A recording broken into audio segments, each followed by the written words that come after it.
Dear Heavenly Father, I ask that you guide us tonight as we make the decisions.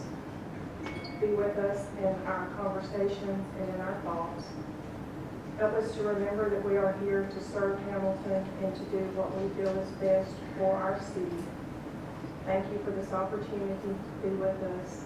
In Jesus' name, I pray. Amen. I pledge allegiance To the flag of the United States of America and to the republic for which it stands, one nation, under God, indivisible, with liberty and justice for all.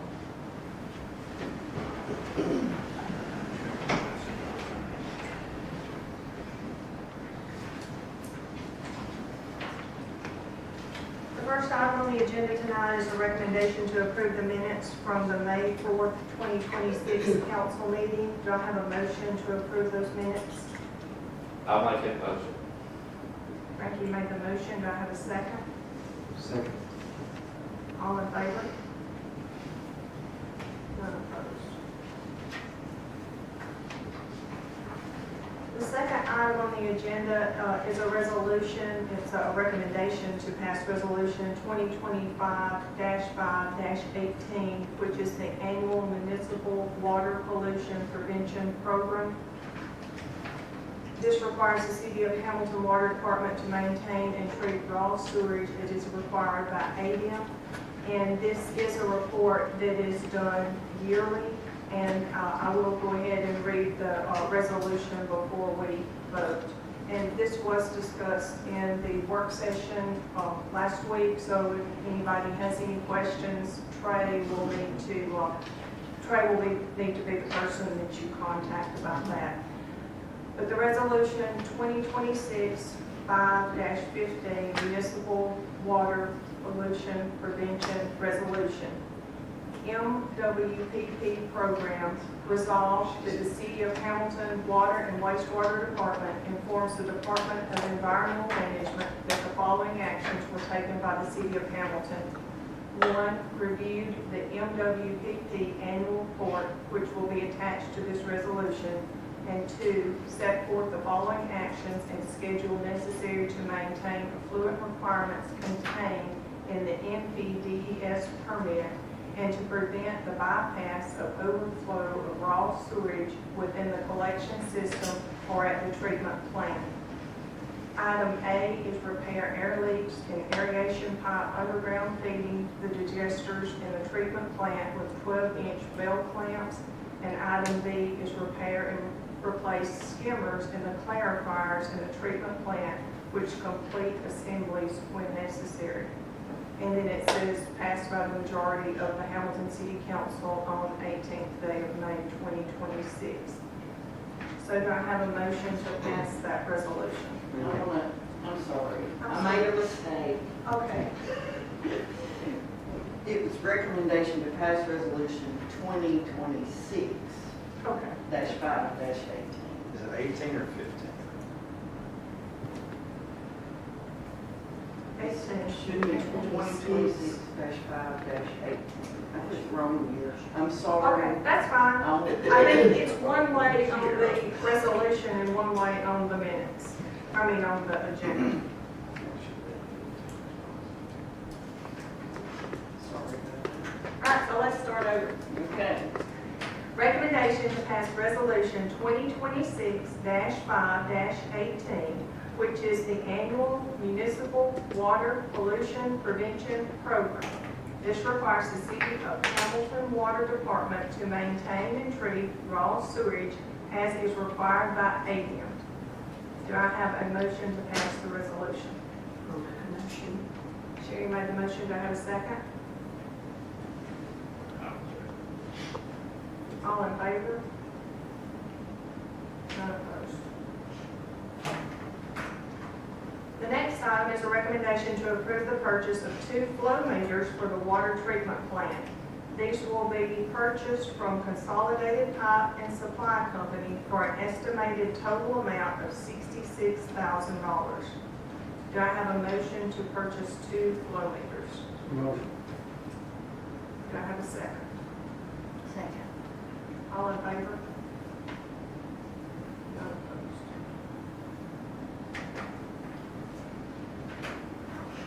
Item number 4 is a recommendation to renew the $900,000 line of credit loan at First National Bank. This line of credit loan is used to pay for various projects throughout the city of Hamilton. Funds reimbursed to the city through grants for these projects will be applied to pay on the loan balances. Persons authorized to sign on this line of credit loan will be Mayor Tammy Lewis Williams and City Clerk Angela Owen. Do I have a motion to renew the line of credit? Motion. Do I have a second? I'll second. All in favor?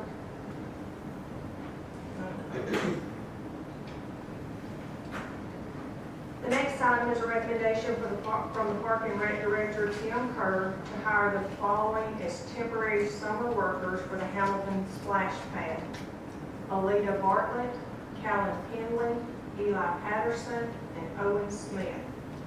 Do I have a motion to hire those 4 individuals? Motion.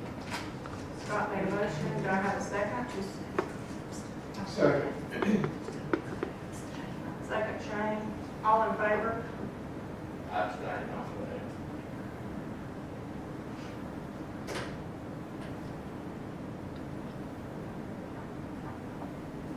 So we're good. The next item is a recommendation to pay Alita Bartlett, Callan Henley, Eli Patterson, and Owen Smith $7.25 per hour for their positions. Do I have a motion? I'll make a motion. Sherry made a motion. Do I have a second? Second. Is this, Mayor, this is just for the summer months? Yes. Just for as long as the splash pad's open, or will they Yeah. continue to stay employed afterwards, or? Well, he said it would just depend if he has some of his workers leaving in the fall, then he may make recommendations for one or all of these to stay, but it will just depend on how many of the current workers stay throughout the fall. Okay, thank you. All in favor? I abstain on that.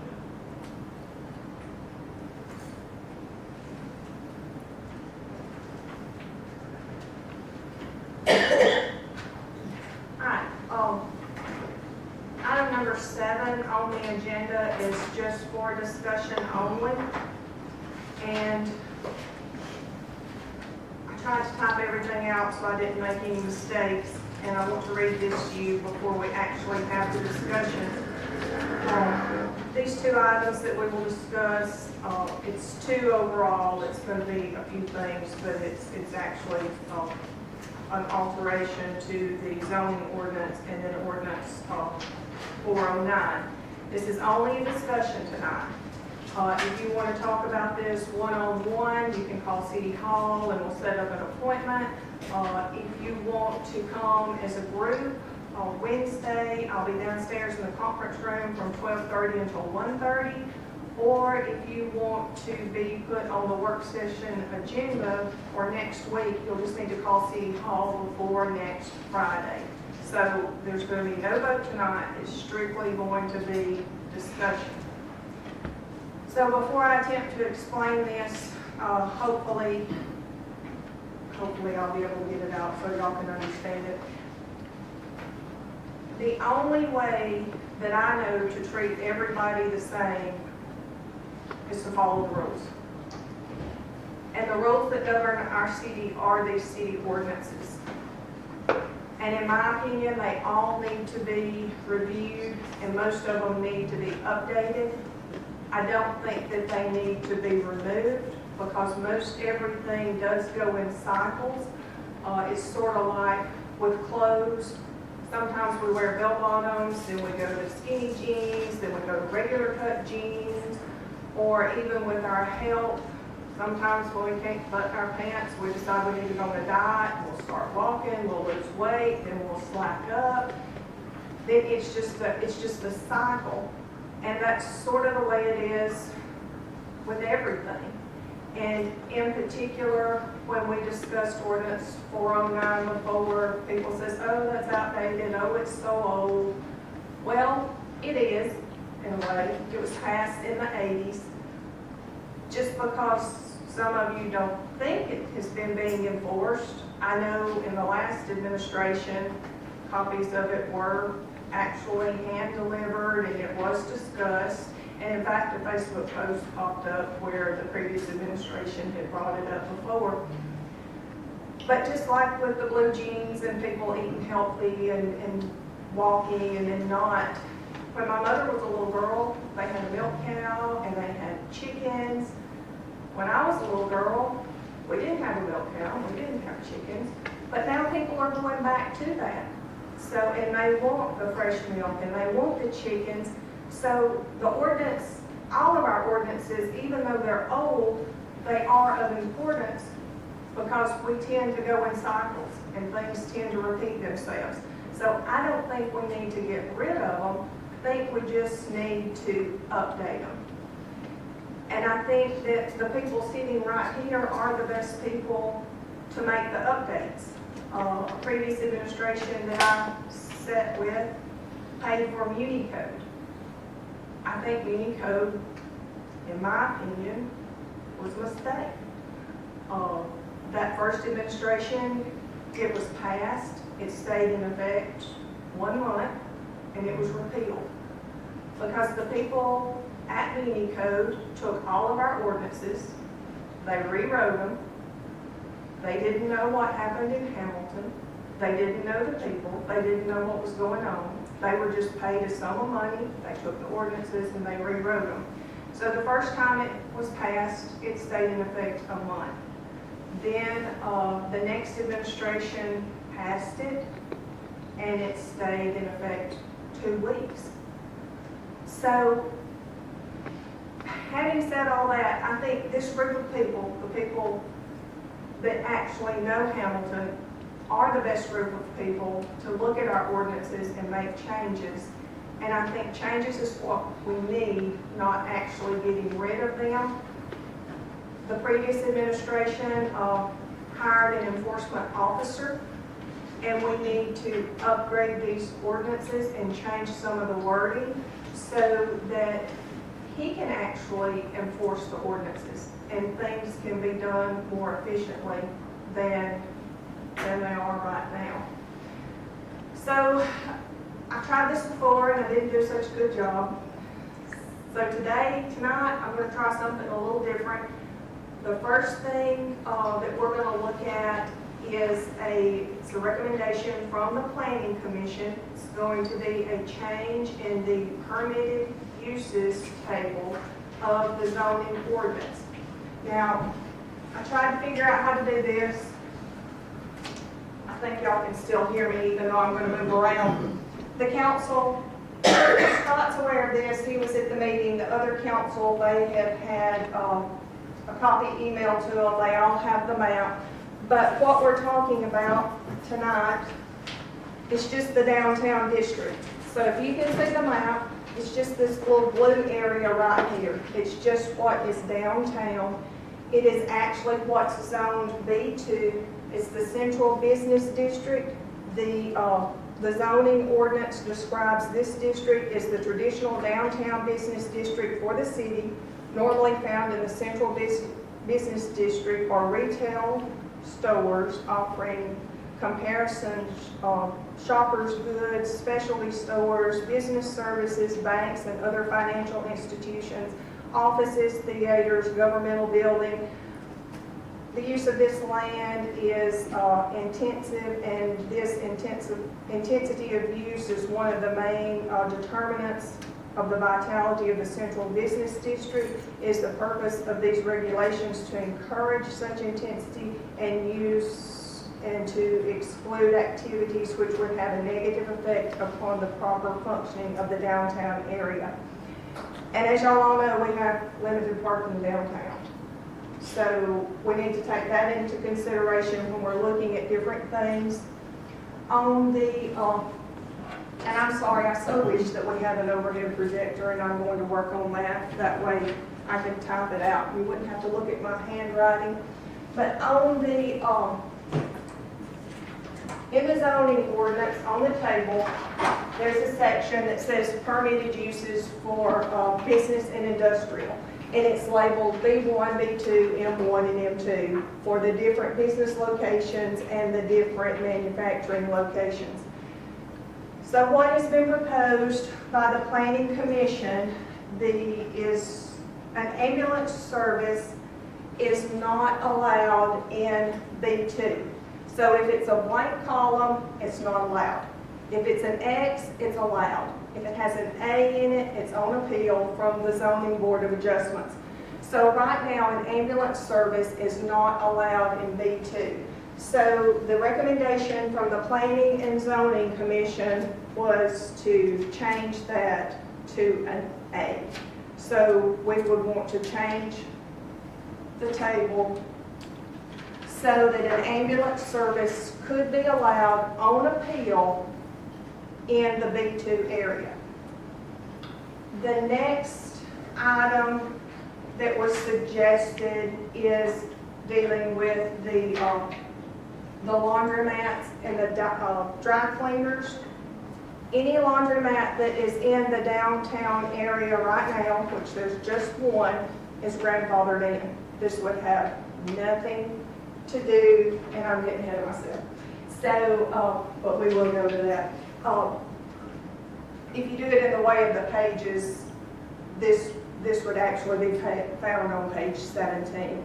So it's going to be the change in the laundry or dry cleaning for retail only, and the suggestion was to change that to laundromat or dry cleaning for retail only, and to make that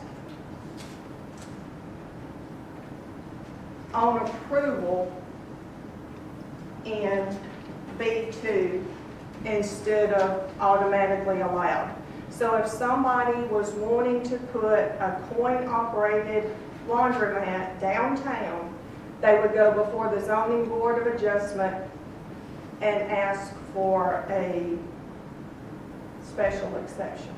It would be on appeal. It would not be automatically guaranteed. Prior to that, in the table, it says dry cleaning or laundry for retail only. And the suggestion there was just to add the definition to laundry to say drop off only. So that would be the only change there. It would be drop off only. There would be no laundromat.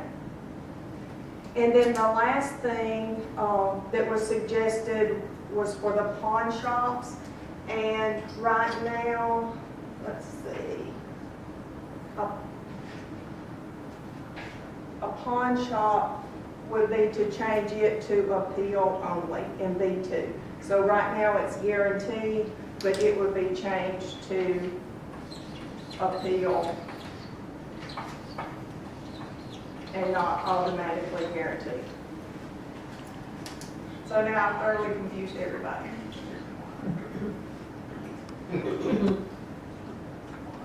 Do y'all understand?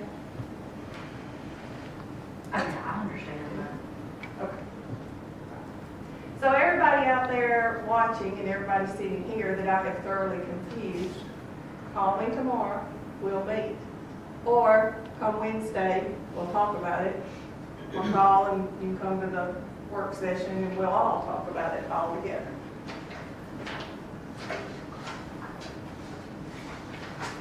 The other item that I wanted to discuss tonight is ordinance 409. We've talked about that before.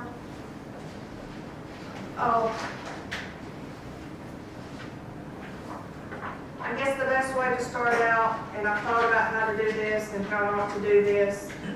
After I say a few things, I'm going to read the ordinance as it is now, and then I'm going to read the suggested changes to the ordinance.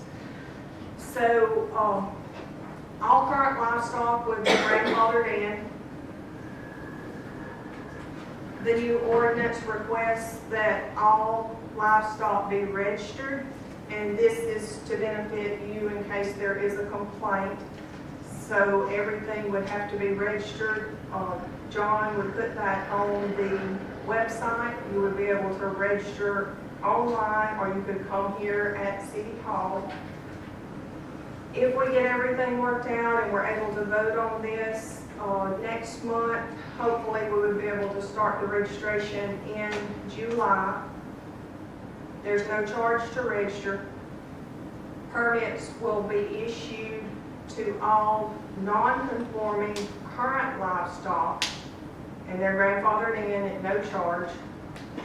The city would not go out and seek violators, but would respond to documented complaints.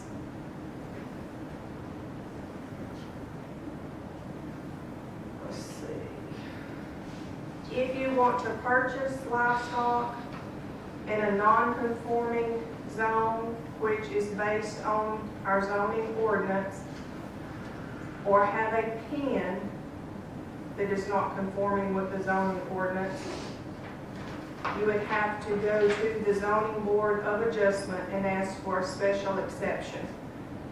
There's no charge for the permit if they agree with the special exception, but there is a fee for the zoning request. So this is just, well, it's an attempt for everybody to keep their own animals on their own property. And if you want an animal that's in a pen, your setbacks are in alignment with the zoning ordinance.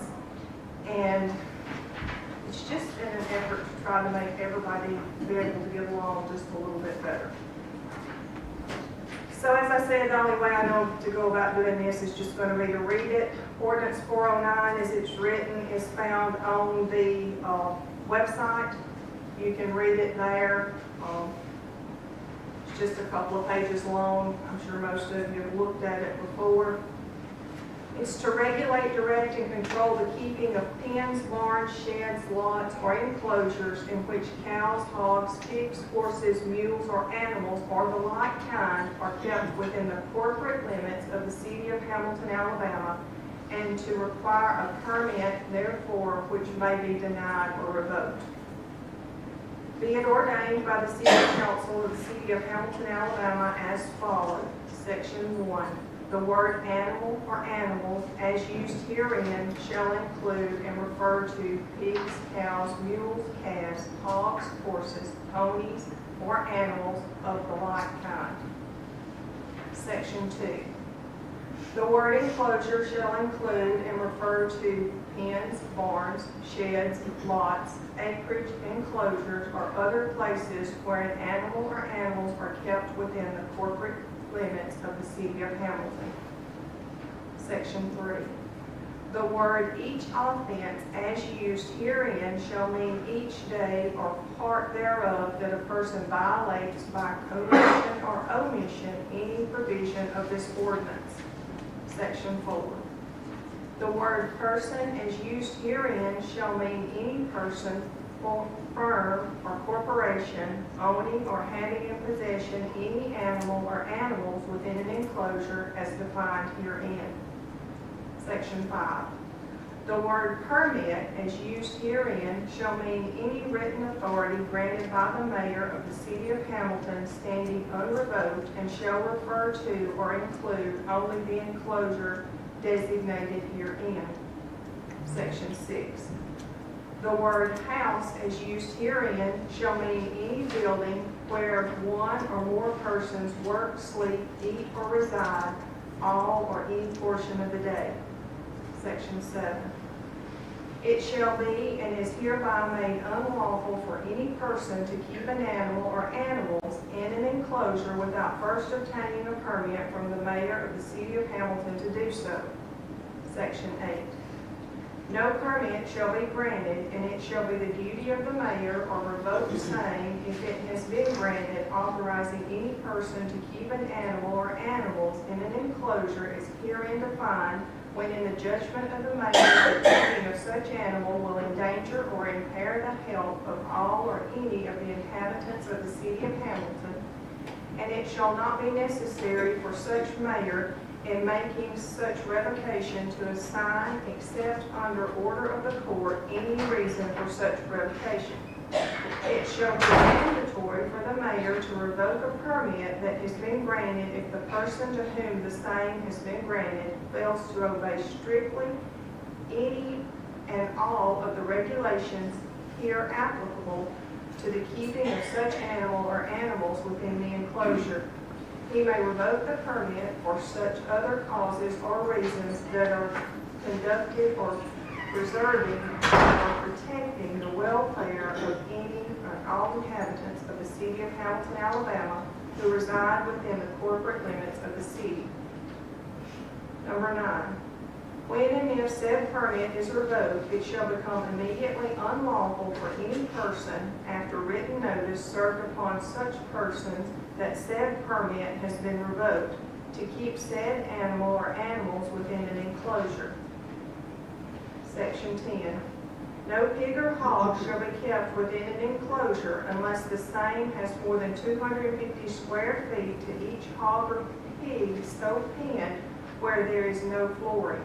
There shall be no hog or pen kept on a floored pen. If any foul or offensive odor emanates from the enclosure, oh, I cut it off. Said pig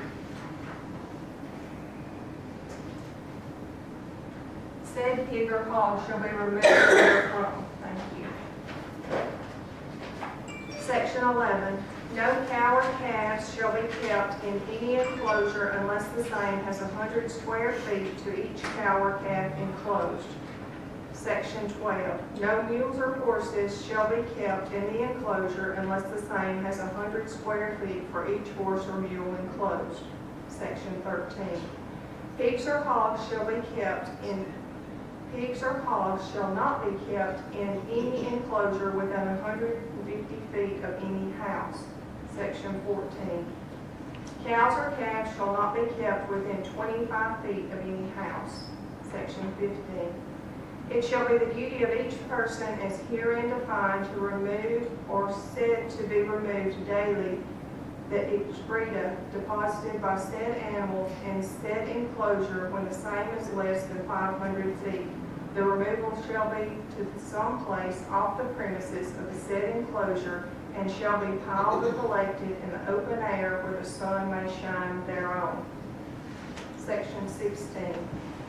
If said enclosure or the excreta thereon or taken therefrom gives off any foul smell or offensive odor, the mayor shall forthwith revoke the permit, and it shall become the duty of such person whose permit has been revoked to remove said animal or animals from any enclosure immediately upon receiving written notice of such revocation. Section 17. It shall be unlawful for any person as defined herein to keep any animal or animals in an enclosure as defined herein without obtaining from the mayor a permit therefor, or keep the same if such permit has been revoked and such person has received notice in writing of such revocation. Section 18. The violation of such commission or omission or any provision or section of this ordinance shall constitute an offense, and for each offense any person adjudged to be guilty shall be fined not less than $1 and not more than $100, and may in addition be sentenced to hard labor upon the streets of Hamilton for not more than 3 months. All right, so that's what it said in 1980. This is what I propose.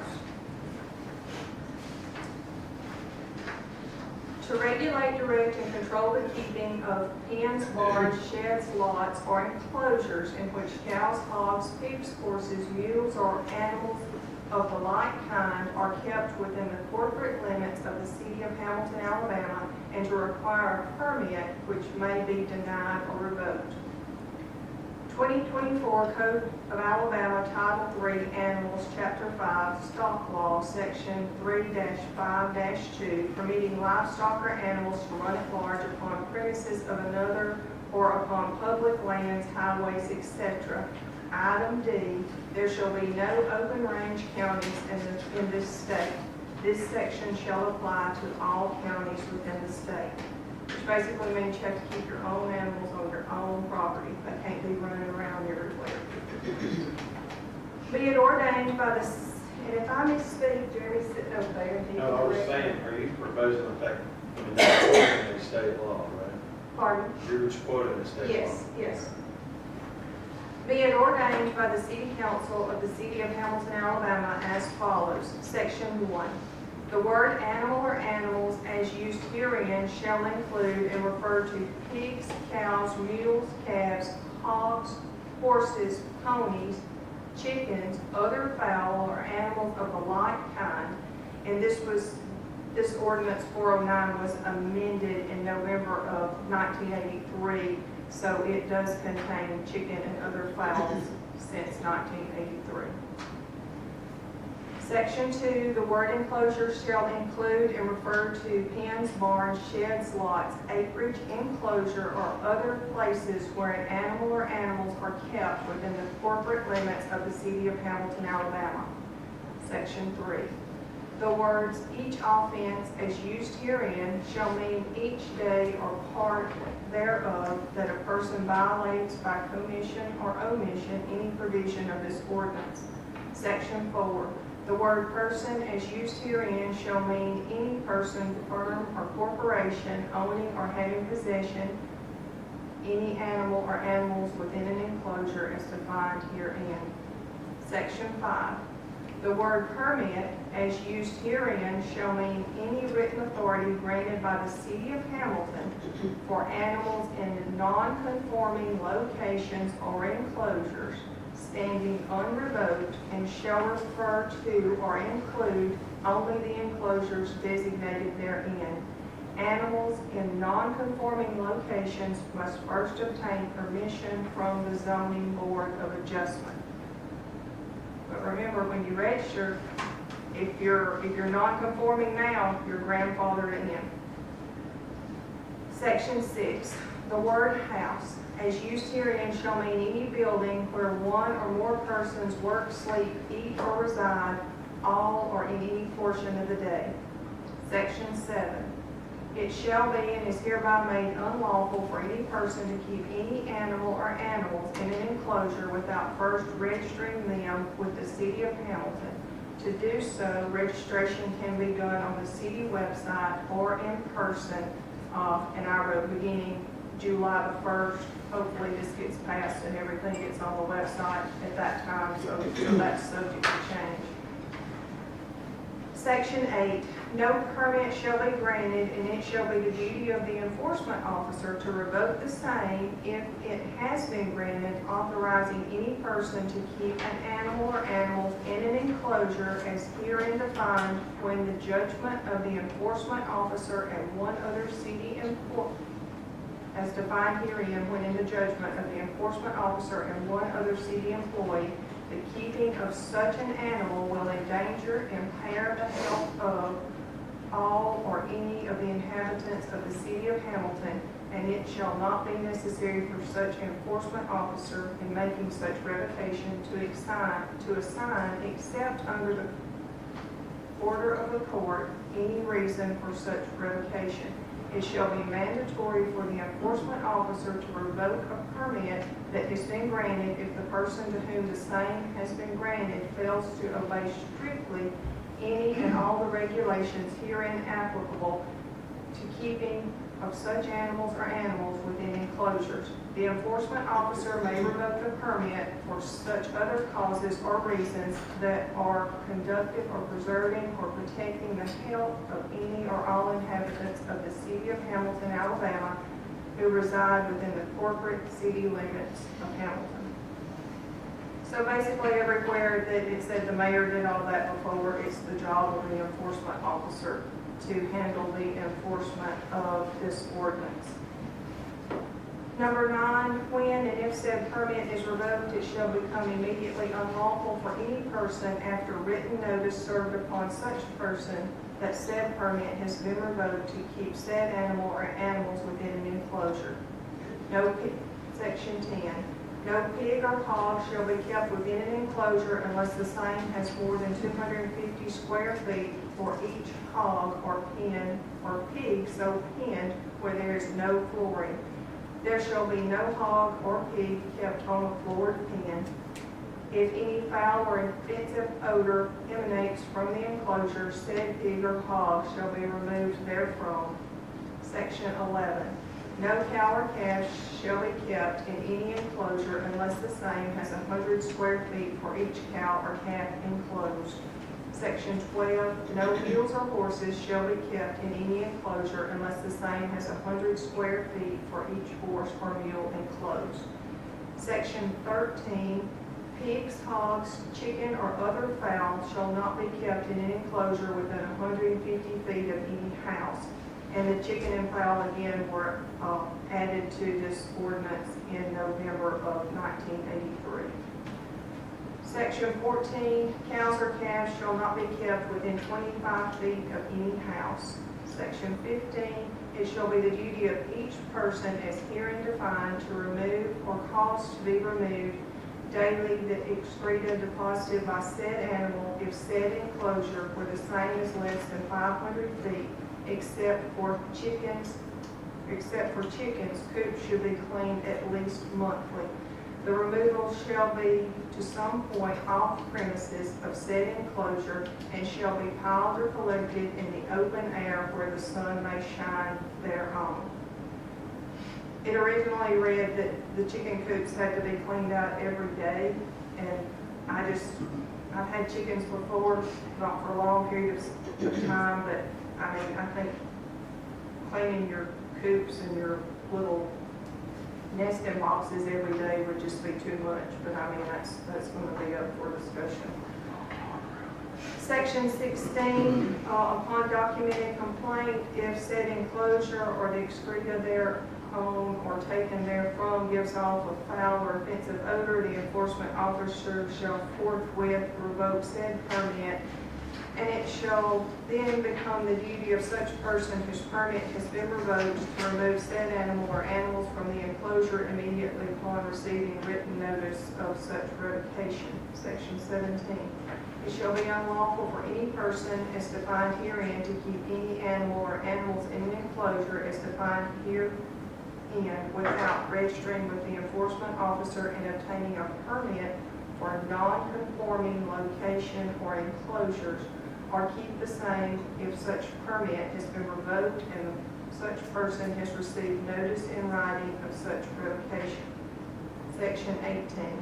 The violation by such commission or omission or any provision or section of this ordinance shall constitute an offense, and for each offense, any person adjudged to be guilty shall be fined not less than $35 and not more than $100, and may in addition be sentenced to community service in the city of Hamilton for not more than 3 months. So, basically, the long and the short, it's just keep your livestock on your own property. And if you have livestock, follow the setbacks. Just because you have it doesn't necessarily mean your neighbors want to have it. And because of the way our zoning is, we have some sections of FAR where the animals are allowed that butt right up to R1s. And in an effort to let the people in FAR have their livestock, but the people in R1 that don't want livestock, it's just trying to get everybody to be able to get along and following the zoning ordinance. And that's really the long and the short of it. It's like I said, I don't intend to send the enforcement officer out and say, start looking, try to find these. But when we have complaints, then he can go back, he can pull up the information, he can see where they registered, he can see where they live, he can look at the setbacks, and he can go talk to them. We can see, if we can reach a compromise. It's just trying to make everybody be able to get along a little better, and everybody keep their livestock on their own property. So, I don't know, I didn't do a good job the first time I tried to introduce this. I don't know that I've done any better tonight, but I'll be here tomorrow, call me.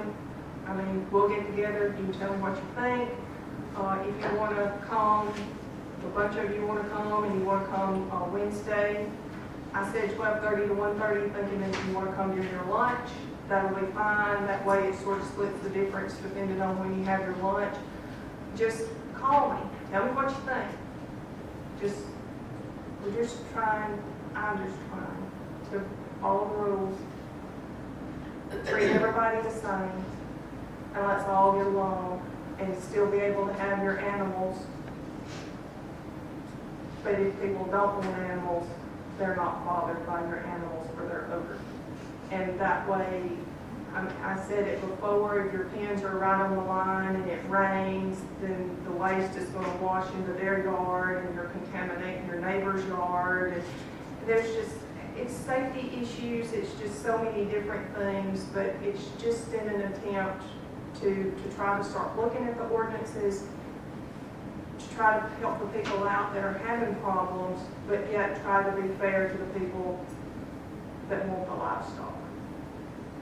So, Mayor, how many complaints a week are we averaging with this problem? at least one, Weekly? yes. So, and like I said, there's one area where FAR does border the R1, and the person in FAR is wanting some feeder calves, and if he has the land and he's, he follows the setbacks, then, it's allowed. But if he butts them right up to his neighbor's property line, and then, there's going to be a problem, because that Well, person that's may not want a cow, true. and they may not want the flies and everything else that come with the little calves, and it's just, it's everybody trying to get along, still being able to do what you want, but taking a little consideration for your neighbors. I think we've all probably run across these issues with animals and stuff, and what you're talking about, other people's animals. I know I have in my neighborhood. I'm not for doing away with this ordinance. I stated before during our work session, I'm not for doing away with it. I really think we have to have it. It's obviously needed. But I was more concerned for me about charging people permits to, that's never been done before in the past. As long as I've lived here, my whole life, been 53 years, I've never known anybody being charged. So that was kind of one of my things that I didn't, after we kind of opened that can of worms the last time, was concerned with and really didn't think about when we thought we were updating an ordinance. But for me, that was one of the things I wanted to see changed, and I'm not for charging. I don't think that's the right thing to do. I have a lot of friends that have chickens, and I purchase their eggs, and I would love to continue to be able to do that. So that was one of my concerns, was about charging for permits and having to request for a permit. Also, when you start talking about revocation of these permits, it can be denied. Nothing was said about how long does these revocations stand for, or is it permanent, or is it, if you have an issue that would, whatever issue that would be that would cause or be a probable revocation, how long does that last for? Is that just, till you learn your lesson, or we didn't talk about none of this stuff. Is it permanent? Is it, if it's something bad enough, and I've heard of instances here in town, people's chickens getting on people's cars and causing damage to their vehicles. Well, to me, that's a civil suit. And I guess, Jeremy, you could probably clarify or elaborate more on that. I would imagine the first thing the judge is going to do is pull up the city ordinance. I would imagine that's how he would try to enforce that. And if there's not one to go by, then I don't know what he would do. But anyway, my concern was the charge. And I'm just not for people having to pay for whatever, a permit for each different animal they go. That was my whole thing with it. I do feel like it's needed. I wish that we can get this done so we can move on. So again, like you said, if you have questions or you got input, we're glad to hear it and we'll entertain it. We don't know all the answers, but I think together we can come up with something that would benefit us and the owners as well. That was one of my issues too, is the charging for the fee, the fee for the permit. But then also, as I kind of read through this, it's kind of talking about like immediately, like is there a grace period, like when he goes out, be like, hey, you gotta get rid of your stuff immediately. That's kind of the way I read it. Is there a letter that goes out notifying the reasons why? Can they contest it? Well, I feel like it should all kind of be broken down in there somehow. so you're saying if Neil goes out and there's, well, if Neil goes out and there's a problem and he talks to him about it and then it's not taken care of, That's then what I'm saying, the when way he I goes read it. back, yeah, when he Yes. goes back, if the problem is still there, then, that's when the judge will Right. come in. This- So, The way I read it, it was just kind of like, you go out there and tell them and that's it. It's the way I read it. So maybe a little bit explanation. have to be. Right, like, yeah. I two mean, weeks. that will be up to, that's just how the previous ordinance was written. I mean, we can talk to Neil, we can see what y'all think. I mean, it's just all up for suggestions because the biggest complaint is gonna be that they're running loose. That's gonna be the biggest complaint, is that they aren't on their own property or that their roosters are crowing in the middle of the night. Well, I think chickens, don't be the only thing that have that concern. So, I don't think any cows or hogs are out on the loose. no, it's gonna be a concern with where their pens are located. So I mean, there's different things. Neil Neil's been doing some other work, but he seems to be, I mean, he'll go out, or if we want to send a letter. Some of our ordinances say how he notifies the people. Some of our ordinances don't. So obviously the first step is going to be for him to go out and actually lay eyes on the situation. So, I mean, we need to decide once he goes out, do we want him to make contact with them? Do we want him to come back and document everything and send a letter? The way the mail is,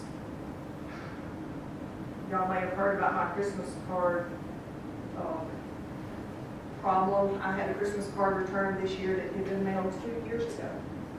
And when I carried it to them, I said, what is this? And they said, well, it's just been lost somewhere. I mean, it never made it to the recipient. It was returned to sender, and it had been 2 years. So, I mean, are we going to, those are things that we need to look at and decide, do we want to send him out? And do we want him to talk to them? Do we want him to come back and write a letter and hand deliver it to them? How do we want to?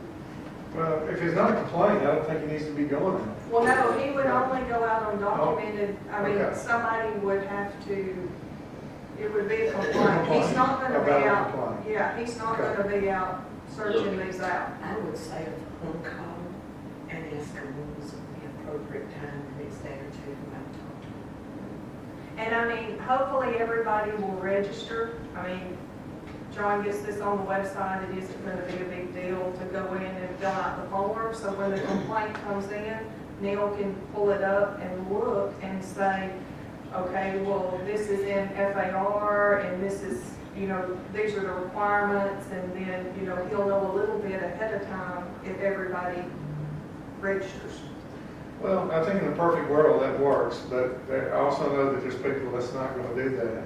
Well, And then it's gonna, then, of course, it's gonna, you know, you gotta have to go deeper into it, I guess, you have to get law involved in that kind of stuff. That if there is an issue that arises from people that get, I mean, it's just, you know, there's just some people you're not gonna, government's not gonna tell me what I can own and what I can do, they're just not gonna do it.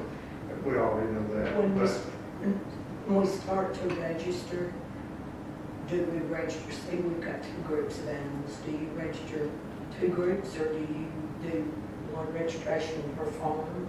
well, I sent John an email today and told him to be thinking about it, how it would be easiest to put on there. My suggestion was to list animals down one side and then just have like a blank over here, and you can just check or write in the numbers, or you just, because, I mean, it's specific, it's not like we're doing dogs and cats too, it's just, you know, it's just these animals, it's just the livestock. So we raise deer and turkeys. So, But we have a state license for our deer, so do we still need to register even though we have a state license? right, because I mean, you're just saying that, you know, you have them, and you're in, your zone, FAR. you're in FAR. So, I mean, you're conforming, that's there. If you had your deer in an R1, you know, we have, Yeah. so. I just want to be sure I'm compliant. So, anyway, like I said, suggestions, we'll write these down, we'll add to it. I'll give it to Neil tomorrow, and he can look some more at it, and he may have some different suggestions based on this, and we'll talk about it, and we'll go from there, and we'll sort of see what happens. And as far as the changes in the table of permitted uses in the zoning ordinance, really, we're just letting the ambulance service come in on appeal and adding a definition to the laundry and changing it in one section to a laundromat. The one that is downtown in that B2 area is going to be grandfathered in. And anybody that's got any questions about that, call me or call or whatever. All that's online too. I mean, you can look at every bit of the zoning ordinance online, and it explains all that. So anyway, thank y'all for sitting here and listening to me and all that. And just need a motion to adjourn. Motion. Second. Yeah. All in favor?